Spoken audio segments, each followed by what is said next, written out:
Welcome to the Narrate podcast, where we aim to tell God's story with our lives. We'll be continuing to post the Sunday message each week, but we want to dive a little deeper and offer some content to supplement your life with God, and that's where our Beyond Sunday series comes in. Join Adam and Narrate staff as they provide thoughtful discussions, ideas, and interviews that go beyond the message you'll hear on Sunday. So Lent is coming. What do you look forward to with Lent? All I hear is winter is coming. that meme, the winter is Lent coming. Lent is coming. Yeah.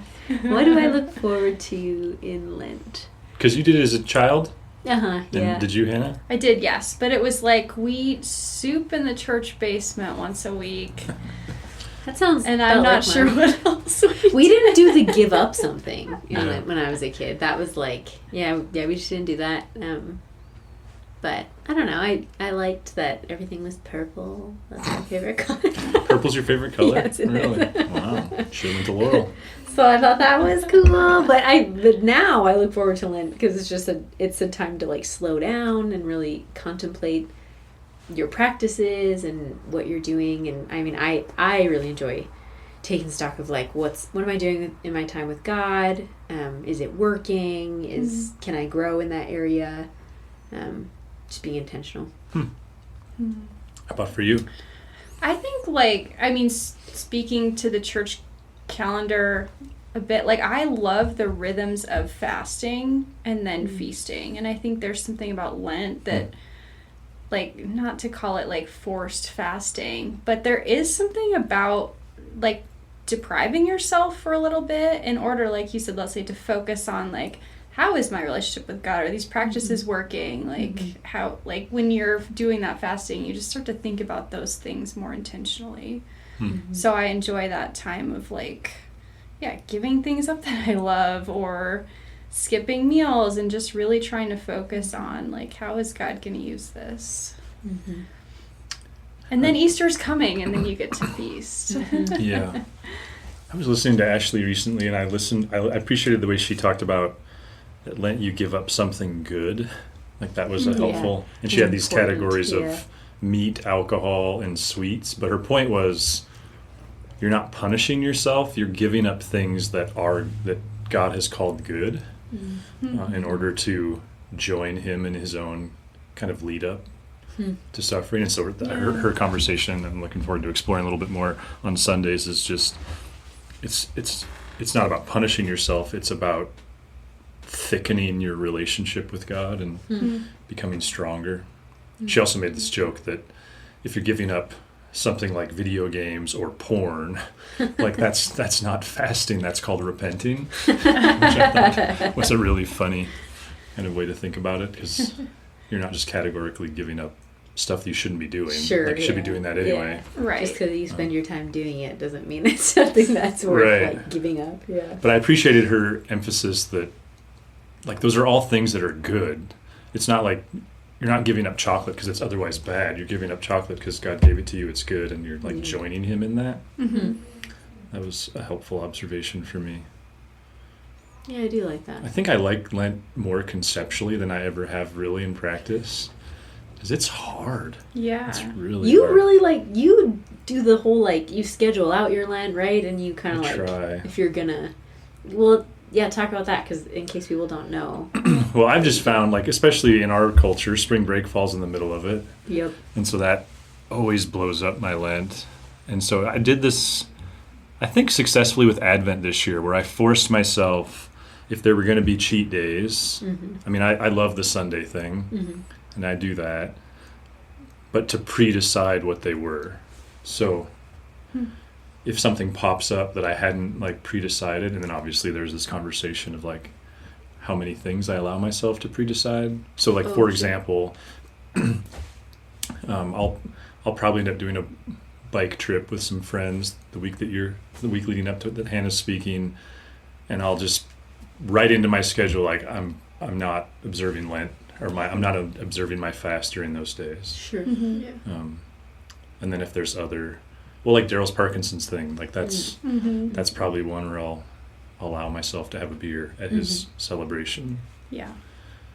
but something about getting ahead of it and naming it Yeah. helps me. Because I remember a few years ago, was it 2 Advents ago, that Lenny's The Hard Hugs concert Yes. popped up at the Myrna, and Yeah. I hadn't pre-decided that, and I drank NAs there, and Yep. it was fine, but it was Yeah. still kind of hard. Yeah. I don't Yeah. like going to concerts that much in the first place, especially if I can't check out. So, Well, I think that's, yeah, I liked that, and I started doing that last year because it is so much more intentional than just like, oops, there's this thing that came up, and like, but you have to have a beer here, you know, it's like, but so it's like holding yourself accountable. Yeah. Yeah. So that is kind of cool. I think I also learned, especially when I was really doing the Eastern calendar, is I can control breakfast and lunch pretty easily because it only affects me. But I just found that there's a value to if I randomly end up having dinner at somebody's house or like just not being pretentious about it. Sure. So- Yeah. I love that. Like, Yeah. it doesn't come across as, well, I'm fasting, so I Right. can't Yeah. eat this that you prepared for me. It's like, just eat the thing. Yeah. Just Right. drink the thing. You'll be Yeah. okay. Yep. St. Andrews always has their like big banquet in the midst of Lent. Not, I think it's always during Lent, and it's funny because like the bishop literally gives them permission to break their alcohol Oh fast. my gosh. So, Wow. which I mean, I respect that they feel like they need that permission, but also like the intentionality there of, I think that may be where I learned that of like, oh, so you can pre-decide some dates. Yeah. Yeah. I love that. So that's what you like. What do you hate? Other than the obvious. Yeah, I'm not getting to eat lunch on those days. I get hangry. How do you do it with, so this is the part that's messed with me these last couple of years is my joke has become like, I don't think the old monks and priests had weight rooms. Oh. Like that in, Yeah. in the last couple of years. I'm Yeah. like, so how, because you do a lot of lifting. Yeah, How do you interface yeah. that with working out? To be honest, I just move my rest days to Okay. fast days just because I don't feel good if I lift and just don't eat all day. I don't think that's like good for you if you want to be like a functional human. Right. So Yeah. I move my rest days to those days. 'Cause I remember one year I was trying to do like non-dairy protein powder, and I'm like, this is dumb. Does this really matter? But, Yeah. Yep. That's what I do. I just yeah, there's a lot of nuance to it. Yeah, but I like that because then, like, for me anyways, that rhythm really enforces the, like, no, you should be slowing down and, like, thinking about things that matter, not just like, well, I lift because I lift and I do that every day. It's Sure. like, you know, it just kind of, like, interrupts that. Which So I you're like. saying like there's kind of a tension there of like I might not lift because I'm fasting, but I might Yeah. not fast because I'm lifting, and you're kind Yeah, I like that. of Does it mess with yoga? No, you probably should be doing yoga while you're fasting. That's what I do because it's so gentle. Oh, but still, like, does I it don't not make actually it do yoga harder that because you're? often. Well, you don't have to like stand on your head. Just do the crazy, like, inversion holds. You don't have to do that. Yoga's about being mindful and being connected to your body, and so I think I don't actually do it that often, except for in seasons when I'm fasting or slowing down because I really don't want to go for a run or like Okay. go to the gym and get my Oh, butt so kicked that while is I'm your not solution eating. to that. So it's like, well, just go for a walk and do some like yoga because it's all about how is your body feeling? Like, where are you holding tension? I'm hungry. Okay, sit in that. Notice that. Like, how does that feel? How can you Sounds push through terrifying. that? Why? I like to be detached from my body. Oh. So what do you do when you fast then? You Yeah. just, like, Oh, that's white been knuckle it? no. It's been trying to figure that out these last, Sure. especially when I was doing the Eastern thing. Like it was really hard. Yeah. And yeah, so I think I'm still navigating that. I mean, that's why. So like I have 6 days a week. I have oatmeal made with water and frozen blueberries, and that started during Lent because there for a while is like, well, I got to go without milk, and then there was a point, and so that's one of the weird parts about fasting is there was a point where just doing oatmeal with water instead of milk wasn't a sacrifice. Sure. So that can also, I've found Yeah. that of like sometimes you just get healthier, and so it's like, do you have to keep turning up the temperature on yourself?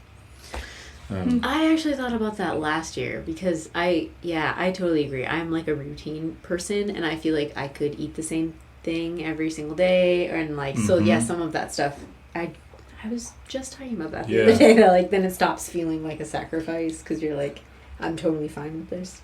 Yeah, even Ashley in the message I listened to talked about eat a vegetable, and I like that lands flat for me because of this. Like, I have a salad for lunch every day. I think that started because of a fast. Sure. And then I was just like, man, it turns out I don't get as tired in the afternoon when and I'll find like I'll eat anything if I carry it into the office. I would never eat that at home. Sure. But if all I brought was a salad, like you eat a then salad. you'll eat it. That's Yeah, what it totally. is. Yeah. So that, But I think that complements Lent a little bit, because if it actually drives you towards greater health, but then it becomes this question of how do you deepen that practice.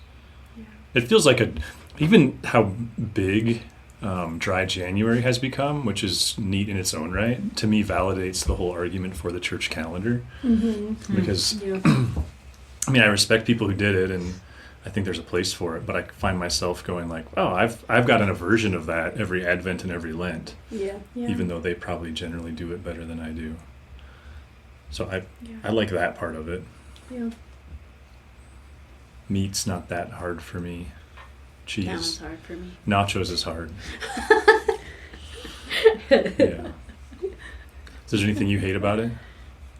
It's a strong word, but I don't think I hate it. I don't like being uncomfortable, so I don't like being hungry or I don't like it, but I know it's like I don't like doing certain things, but I know it's good for me. So it's I don't know.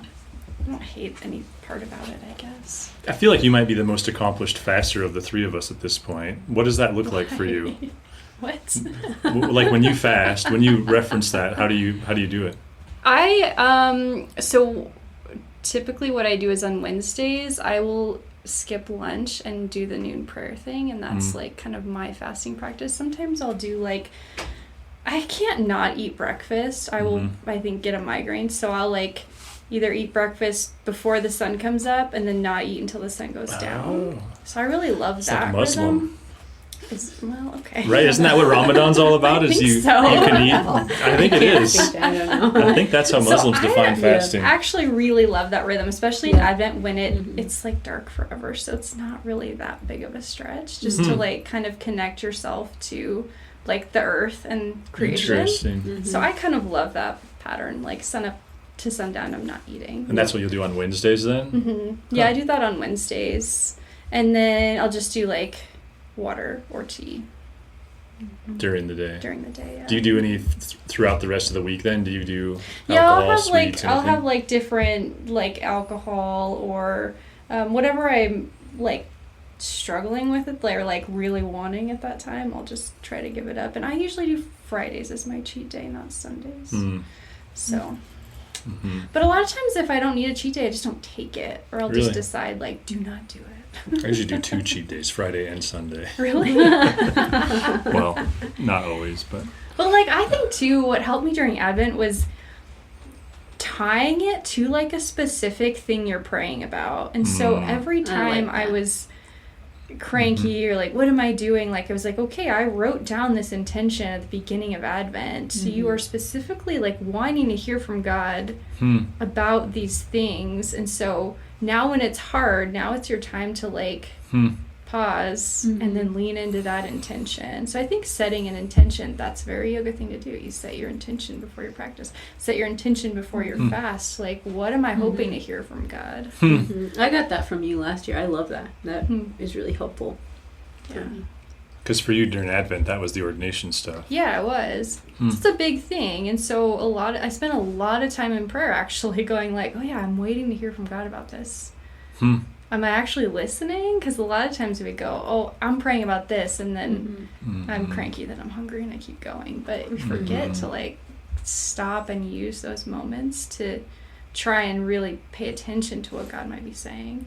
And sometimes when you listen, it like totally works. So on those Wednesdays during Advent, you were eating breakfast normally than you would.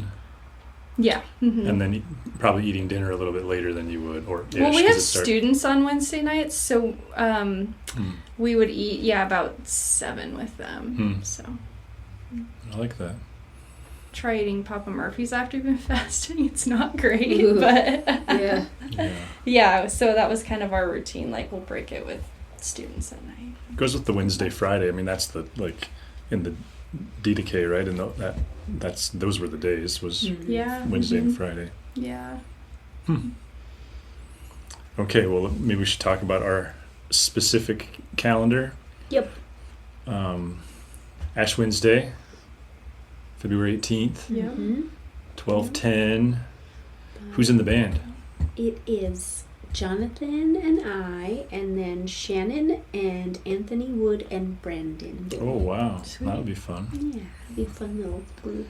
So 12:10, excuse me, and 5:40. Mm-hmm. But the 5:40 has kids Yes. now, like 6 weeks all the way through 5th grade. Nice.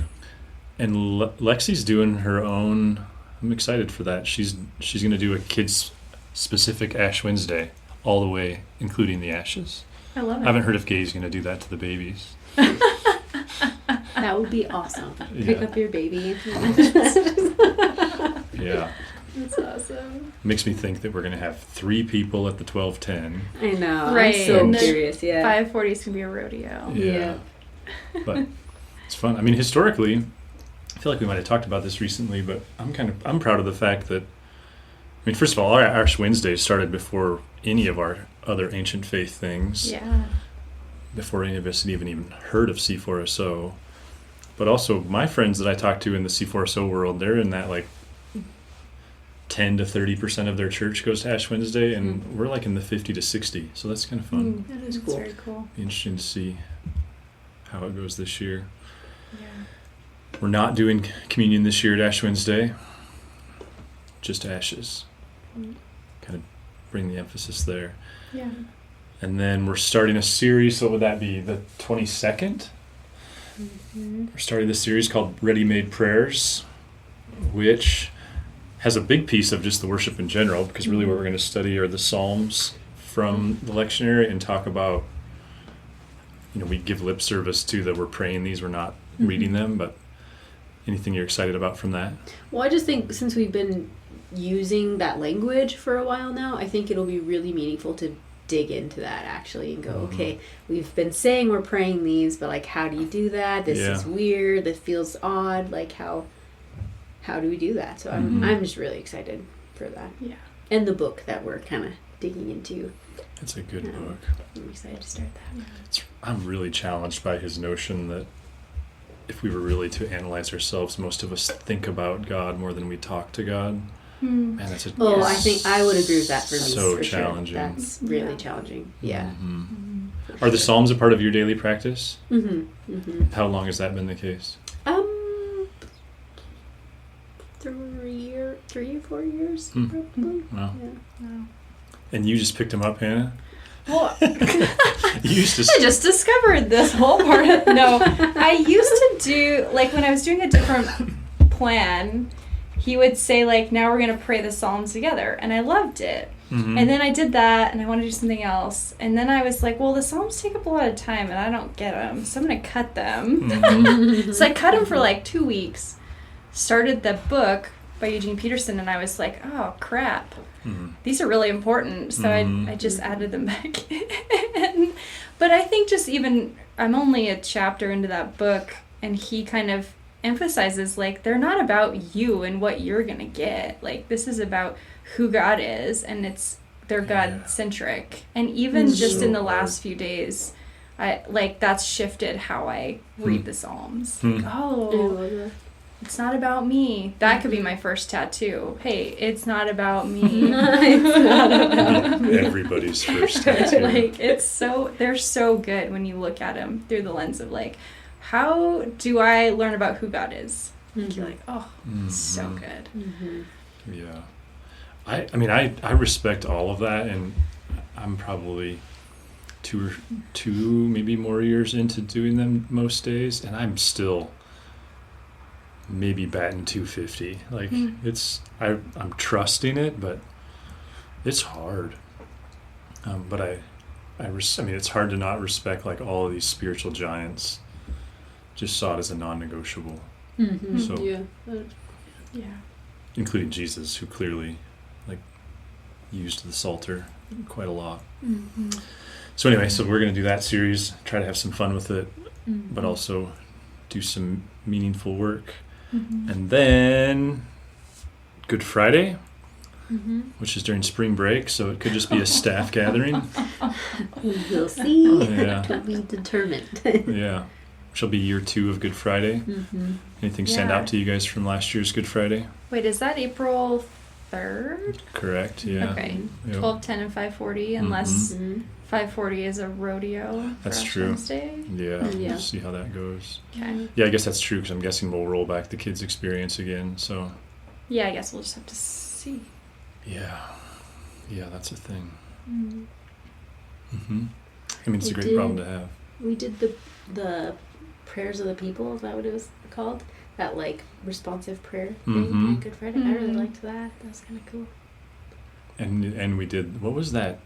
Is it the litany that we did on Ash Wednesday? Yeah, litany of penance. Yeah. That's powerful. Mhm. Yeah. Hmm. So a couple of those like new pieces in those services that are kind of Hmm. once a year things that Hmm. Yeah. are worth doing. You're excited this year. I guess we kind of skipped it, but it seems like you're pretty animated by the burying the Alleluia. Yeah. You should talk about that. Yeah, well, we did it last year, but I didn't really talk about it a lot. I mentioned it, I think, but it's this idea that you don't sing the word hallelujah, hallelujah until Easter morning. That's cool. It's this idea Because what does the that- word mean? Well, it's like you're glorifying God. You're like Mm. focusing on God's glory and this idea that, well, then we could get into we're doing Transfiguration Sunday this year. Mm-hmm. Where there was this moment where God appeared, for the disciples and we're focusing on God's glory at the top of the mountain, and then they descend down the mountain. And I think that's such a cool metaphor, like descending into Lent. Like we're pausing, we're reflecting. We don't really necessarily have to be like sad or like morose on that Sunday, but it is just this like, well, let's take a second and think about this, and glorify God and sit in that glory. And then we're not going to say that word again until Easter morning. I think there's something really beautiful about that we can just keep that in the back of our minds and in our hearts. And then on Easter morning is this joyful time to praise God and everything that he did for us on the cross. It's pretty cool. That's the part of that story in Matthew that stands out to me, is just Jesus goes up there, he does the thing, they get to see him in his glory. And I think it's verse 9 where he's then like, he gives them the gag order again. Mm-hmm. But that, to give them the gag order, he's got to say like, not until after my resurrection. Can you talk about this? And so it's just such a crazy thought to think that in the midst of all of that, he knew the hell that he was facing when he walked down that mountain, which is kind of sobering. Yeah, it really Yeah. is. So I think that's kind of cool to focus on that moment, like what that would have been like. And that's wild. Mm-hmm. Easter Sunday, 3 gatherings. What are the times? 8, 9:45, 11:30.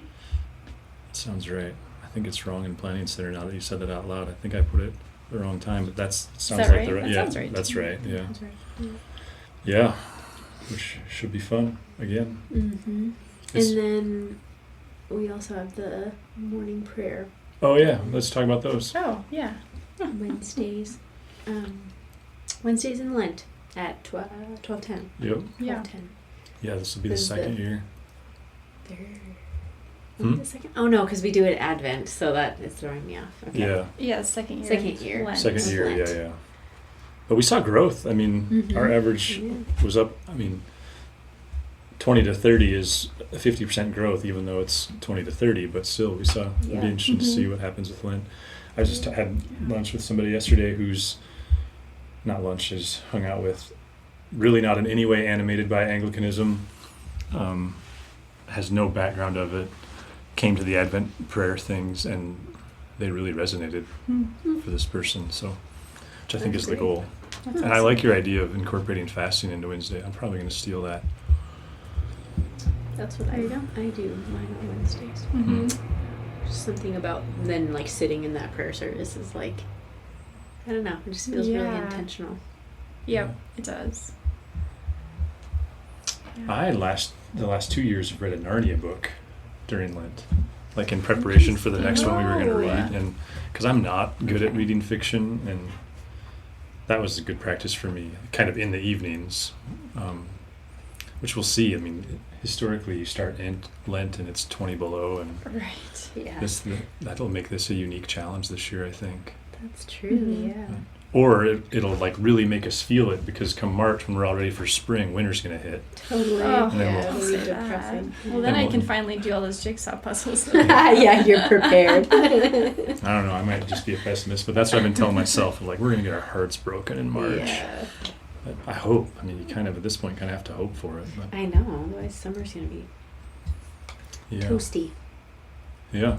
Well, I guess we haven't talked either about whether we're going to, I guess we probably will pull those Lent books out and provide some resources. Mm-hmm. It's also worth, if people are listening to this and intrigued, I think it's not the simplest thing to do, but to go back in the podcast history.